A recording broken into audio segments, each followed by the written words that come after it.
Is this thing on? I'm Jen Yamato. It's my pleasure to bring on down a very special guest. Hold on, it's a little too quiet in here. Let's recap. Let's rewind. Round of applause for Maxine. She's a star. She's a real star. Joining us today, we have a very special guest. We are being broadcast into other Drafthouse theaters. Hello. Let me bring down writer, director, and editor Ty West.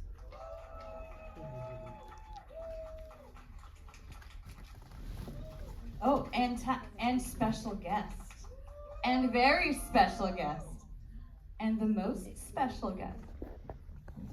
She's the only cast member left in town besides me to do press, so we roped her in. And introduce the lovely lady. This is Molly. She's in all the movies. She has a couple. She's on Hollywood Boulevard, and then she does a lot of ADR work with her barks. So she's tired, but she's the emotional support animal for the remainder of press, right? That's right. She said yes. So Ty, you have, first of all, congratulations. This has been such an undertaking. I know you have made 3 movies in 4 years. That sounds about right. Yeah, it's been. I mean, I've been working 7 days a week, 12 hours a day since X on these movies. So I think it has been about 4.5 years. So it's very strange. I'm like at the very tail end of it, and I'm trying to figure out what that's going to be like in about 2 weeks when I don't have something to do. So from X to Pearl to now Maxine, we see this full arc, this trilogy, which is a first for A24, by the way. Can't wait to hear about how easy that was to get greenlit. But from X to Pearl to Maxine, was this always the trajectory, the journey that you saw for this character, Maxine Minx? No, I had written a movie called X, and that was basically it. I had written a movie and I sent it to A24 and said, you know, you think you'd be up for doing this? And they were like, I don't know, this is pretty out there. And I was like, yeah, that's fine. I was like, just think about it. And then credit to them, they called me back and they were like, we thought about it, we actually really want to make it, and let's see what we can do. And that was very exciting, and then COVID happened. And that messed up everything. So we were trying to figure out how we would make the movie, and it needed to be shot in the summer, and we also needed to be able to shoot it during COVID, which was very difficult. And so New Zealand became an option because we were never going to make it in time for America's summer, but that the Southern Hemisphere offered us summer and our winter. So we had a little more time to try to figure it out. And New Zealand didn't have COVID. And so we were fortunate enough to get work visas to be able to go down there and make a movie. And so that's what we did. But because it was in the middle of this crazy pandemic, and we were fortunate enough to be able to make a movie, and we were one of the only people like on Earth making a movie at the time, I just felt like it'd be crazy to go there, build Texas and New Zealand, and then just tear it down and go home and sit in our houses. It just felt like we were so fortunate to be there. How do we make as many movies as we can? And I couldn't think of an idea to use the farm in a sequel because everybody dies in X and there's nothing really to do there. But Mia was playing older Pearl, and we could go backwards. So we could take everything that we built and we could like resurrect it from being old and dilapidated into brand new, and we could make a prequel. And I sort of pitched them that idea, and then I also pitched them the idea of a third movie, that if these 2 movies work, we could make a third movie. And I jokingly was like, it could be X, XX, and then XXX, as sort of like how the X porn movie ratings got increasingly more ridiculous over the years. And so that was kind of like the plan, and they were intrigued by it, but I don't think they were totally seriously considering it. But I had to do 2 weeks of quarantine to get into New Zealand. And there's not a lot to do in a hotel room when you can't leave for 2 weeks, so I figured we'd try to write a script. And I asked Mia if she would stay longer, if we could pull it off, and she was excited about that idea, so we would FaceTime and figure out Pearl in those 2 weeks. And then we popped out in New Zealand, and I was able to show them that we had a production plan to do the movies back to back, and they liked the script, and somehow we made the 2 movies. And then it was a waiting game to see if people would like those 2 movies. Thankfully, you guys liked those 2 movies. And so that meant we made a 3rd movie, and now here we are. Okay, you say that like it's so easy, like and then no, it was hard, very difficult the whole time. That's just this. We can't be here all night. That's the summary.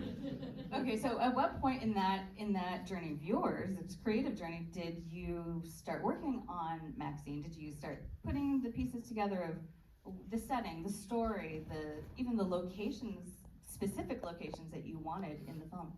Well, I knew in the original idea I had before even writing Pearl, I knew it would be the 80s and I knew it would be Hollywood. Like I knew she would make it to Hollywood and it would be a very LA movie.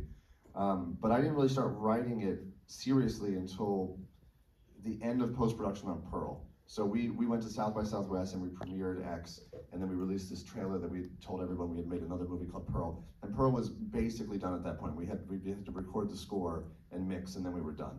And so then that gave me time from then to when Pearl came out in September to write MaXXXine so that we could make a teaser and announce the third movie at Toronto.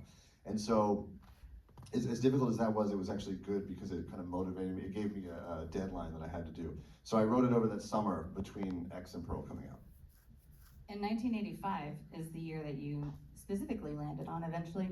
What was so perfect about that year and all the different forces converging that we see, especially in the beginning, when you set it up, but why 1985? Well, it was going to be the 80s, and then you have to pick a date and you have to pick a time. And for the connective tissue of these movies, besides the through line of the character, was like cinema and how cinema affects people. And so it's certain kinds of cinema and certain kinds of filmmaking that the characters are doing that the movie is representing in X, and it's a different kind in Pearl.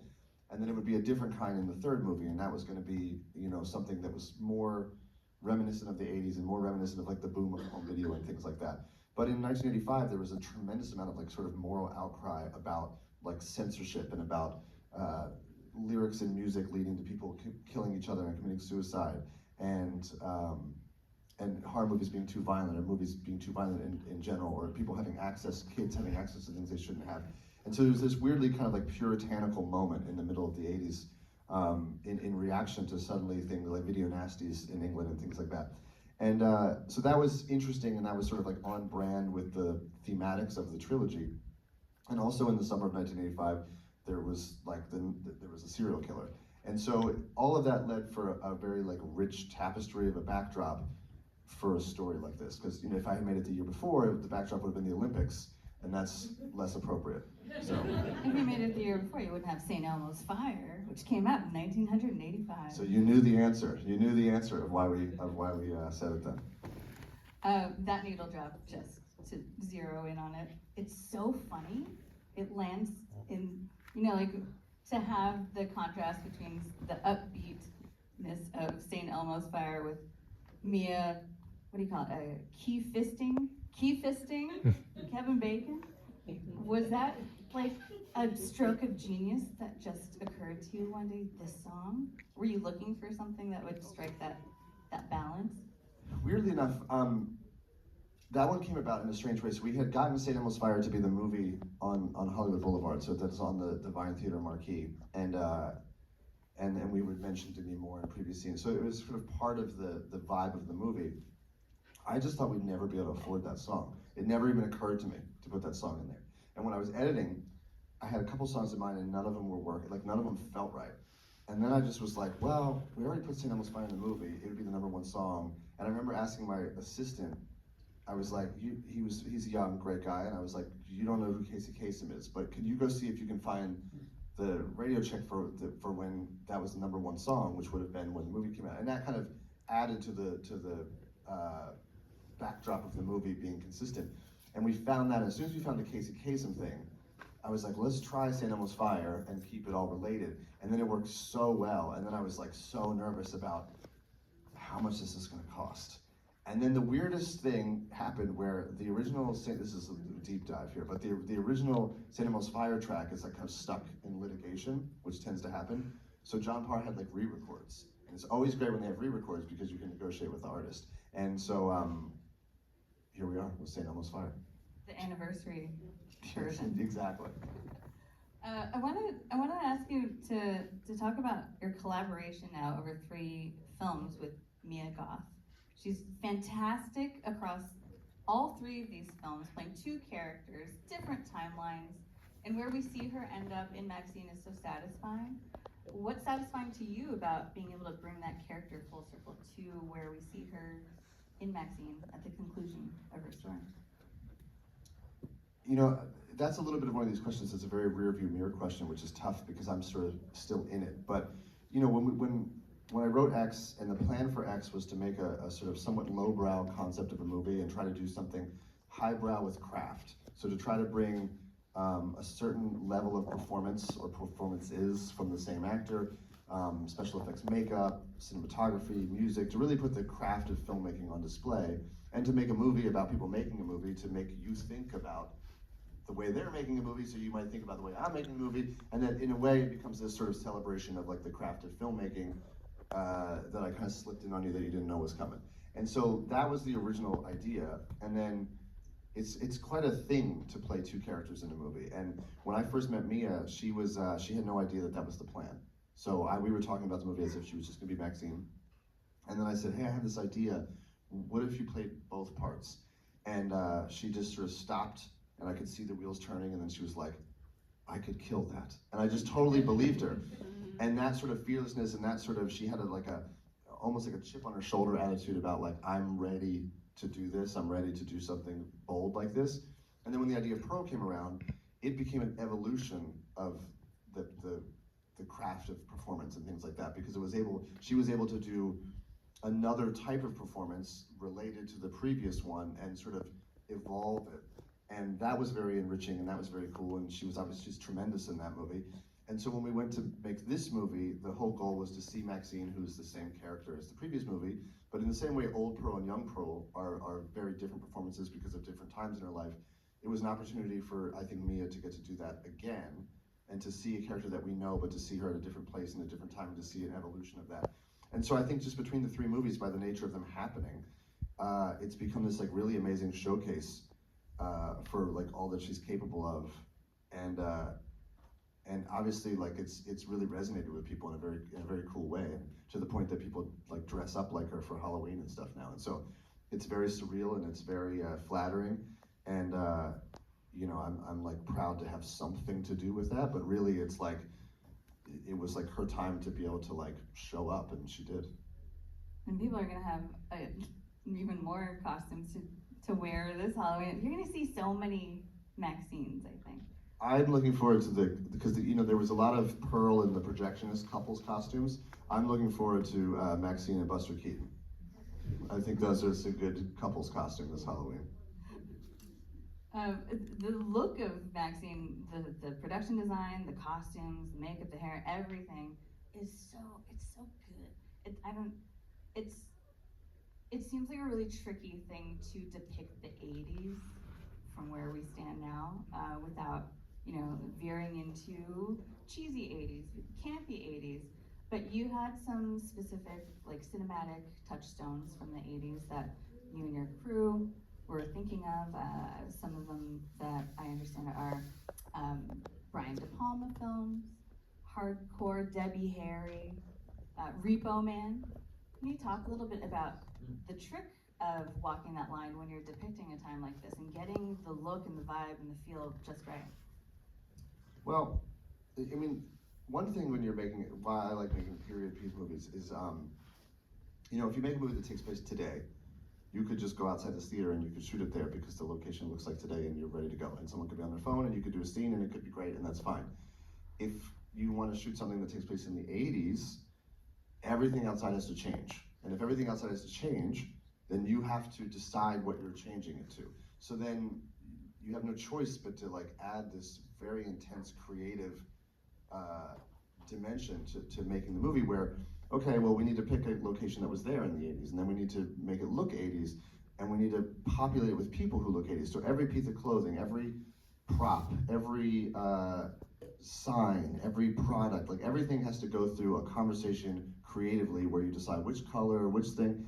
And so that's really fun, and that to me is like aesthetically enriching, and that's something that having a hand on every aspect of the movie is why I like doing it. You know, I think it's not just about sort of going out in real life and capturing it, it's about like creating it. And so when you do that though, you also have to be cautious that you're not making like kind of, as you're saying, a pastiche like all by itself. And one way to avoid that is to try to make it as lived in as possible. And you know, like if it's 1985 and you go to your grandparents' house, they do not have furniture from 1985. They have furniture from 1960. And so one way is just to kind of be aware that you don't populate the movie with everything that's popular in the moment the movie takes place, so that it feels more genuine, because if it feels believable and it feels authentic, then the audience kind of stops noticing it, and they're in with the characters, and then they can go along the ride for the movie. And then there's fun flourishes of nostalgia and things like that they can sort of enjoy along the way. But first and foremost, you have to make it like believable. And I think that goes to also how you photograph it. If you photograph it in a very modern way, with like very modern techniques and things like that, it will also kind of rub up against another, because you're just not used to seeing that. When you think of that era, you're not used to seeing a camera moving a certain way or lights being a certain way and things like that. So to try to be conscious of all that, to really create a time and place is appealing to me, and it's appealing to watch for me. So I'm always after doing that. And as far as like the movies you're talking about, you know, I don't know that there was as many direct references as people always think that there are, but movies of the era that are very rich in style, or very rich in their aesthetics, or in a time and place. You know, like Hollywood Boulevard in the 80s is a very particular kind of sleazy, it's something that it's not now. And you could find some documentaries with that, or you could find certain movies like Angel or Vice Squad or something like that, and we don't necessarily sit down and say, oh, we're gonna make something like that, but it is the time capsule to see what it looks like, to know, you know, oh, you know what, there weren't DeLoreans driving around all the time like people would think. You know, it's like, it's Pintos from 1970s and things like that. And it's a good way to kind of refresh, certainly the crew of the of what the time and place was like. So you go from shooting X and Pearl back to back in New Zealand, in this set in this isolated farmhouse, to really seriously expanding the scope of this world and the storytelling and production in MaXXXine. What kind of, you know, panics did you send your producers into when you delivered the script and they read very specific, very iconic locations like the Universal Backlot, the Psycho House, Hollywood Forever? Yeah, it was, I mean, I think people's expectations were that it was going to be bigger. And then I think the script came in, and the thing is, everybody was very happy with the script. So there wasn't this sort of reaction of, oh no, we have to change something. It was more just like, how can we do it? And really what that meant was, how can we be in all these places, and how can we be so efficient? Like, for instance, if you're looking at a scene in the movie, at any of those locations you mentioned, and they are dressed to be 80s, and hopefully they are impressive in some capacity to you, 6 inches outside of the frame, it is the most 2023 it could possibly be. You know what I mean? So it was like, it was very meticulously planned that, look, this is the area that we can do, because we can't afford to do beyond that. And that's kind of how I approach the movie, is in a very like specific, we're seeing from here to here, and I will never change my mind. It's just from here to here, but between these two like goalposts, it has to be like perfect. But outside of that, I don't care what's happening. And so that was the thing. It just kind of made it a little bit more manageable, because it gave people in the crew like something specific to focus on, rather than feeling like you have to turn all of Hollywood into something else. It was more like, you just have to get from this doorway to that doorway, and that's a challenge into itself. But that was the way to deal with the scope of the movie in somewhat of a responsible financial way. There's a scene involving what, I don't know how many people out there know this word, funicular, a funicular that she takes up to the house, the party house in the hills. That is something that you don't see every day in LA. What inspired like little touches like that are, you know, not something that might be so obvious, but what inspired that one? When I first moved to LA, I went to a Halloween party at a super wealthy guy's house, and I went to the party, and I checked in, and I was the house was very nice, and there was like hardly anybody there, and it was the lamest party of all time. And it was like so disappointing, because like, I don't want to say who it was, but it was somebody that I was like, this should be a really good party. And it was very unimpressive. And then as I was getting ready to leave, I ran into someone, and they were like, no, the party's at the other house. And so they sent me down this, like, it was like sort of up in the hills, and they sent me down this staircase, and you can see all of LA, and it's really beautiful, and no one's there. And then you turn a corner, and there's this funicular, and you get in the funicular, and you ride down the funicular to the other house, because the house is on such a steep hill. There's 2 houses that are connected by this. And I rode down there, and then it was an awesome party. And there was a circus, like it was crazy. That was like one of my early LA stories. I had not lived in LA very long, and like I went to a house in the hills and rode one of those down to like a crazy party. And so that always stuck with me. And then, you know, also in LA, it's just because it's in the hills, historically there were a lot of those, you know, and there's a famous house like the Chemisphere that had one and things like that. And I don't know how many are left in LA. We had to build this one, and it was a project. But yeah, it always stuck with me from that weird Halloween party. Oh, it's just one of my favorite touches in this film. You know, living in LA, like those of us in this room know, living in LA can be really self-reflexively ridiculous at times, and setting a movie within a movie in the industry really allows you to play so much of that. I'm thinking of what Maxine uses to cut her cocaine with. Thinking of, you know, even the fact that, everybody out there recognize the star on the Hollywood Walk of Fame that she puts her cigarette butt out on? The idea that Thea Bera's star is actually, in real life, like if we go outside right now, if we go to Hollywood right now, which I may not recommend going out right now, but Thea Bera's star is really right next to the Vine Theater and the Deja Vu Showgirls strip club. That was very good fortune to us because our footprint was very small in Hollywood for as difficult as that was, and it was in the script that she was going to do that. And I was like, okay, we're going to have to send like some other, like a camera somewhere to go find her star. And it was like 10 feet from where we were shooting. It was like the one miracle that happened. But yeah, that was always in there because in Pearl, well, she's sort of one of the original, like, I guess, sex symbols, if you will, from the silent film era, who's sort of like, I think, less thought of now than should be.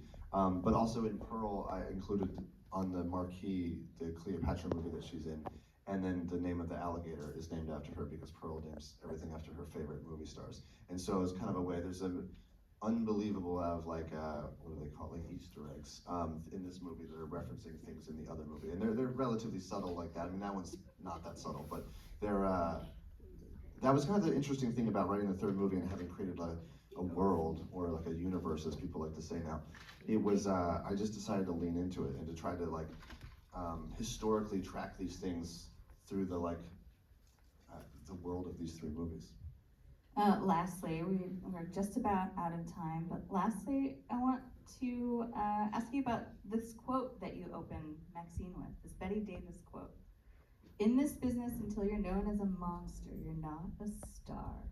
It's such a good lead-in to Maxine's, final chapter. But what was the stroke of brain sparkles that led you to that quote for this? This is a tricky one to end on also because it's like I don't have a great answer for it because I think to over talk why I picked it is kind of take some of the, magic away from it. But it's something I've always been aware of, and I think it sort of represents the strange feeling of the movie business. And I think it was like representative of how to kick this movie off and where she's at, Maxine is at, and where she's about to be at, and what it takes to achieve something that's so unlikely to achieve, and whether that quote is, I can't speak for what she actually meant when she said that, and also it's such an interesting quote that I think can be interpreted in a lot of different ways, and so it just felt very representative of the beginning. I have my own reasons about it, but to just generally say it felt representative of the movie that was going to follow, and then to kind of bookend it with the Betty Davis High song felt like a way to really find a full circle conclusion to the story. But it's a really fascinating and poignant quote, I think, and so that was the way to kick off a Hollywood story in my opinion. Oh, you think it's true? You're saying it's true? I'm kidding. You can tell me, yeah. Oh, well, thank you everybody for joining us for this Q&A with Ty West. Thank you guys for coming out. Pearl and Maxine, congrats. Thank you. You guys are kind of like the first regular audience. I mean, we had one secret screening and then we had a premiere, but this is kind of the first fans of the movie public screening, and so this is very cool, and thank you guys for showing up and filling these theaters and you know, making us feel like, you know, we made these movies for a good reason, because it's been very sort of humbling to see all of the appreciation for them. And Mia and I and everybody else have worked very hard, and we're very grateful for all of it. And we hope you liked the movie tonight, and we hope you tell your friends to go see it, and hopefully everybody has a really good time at the movies. Thanks. Thank you.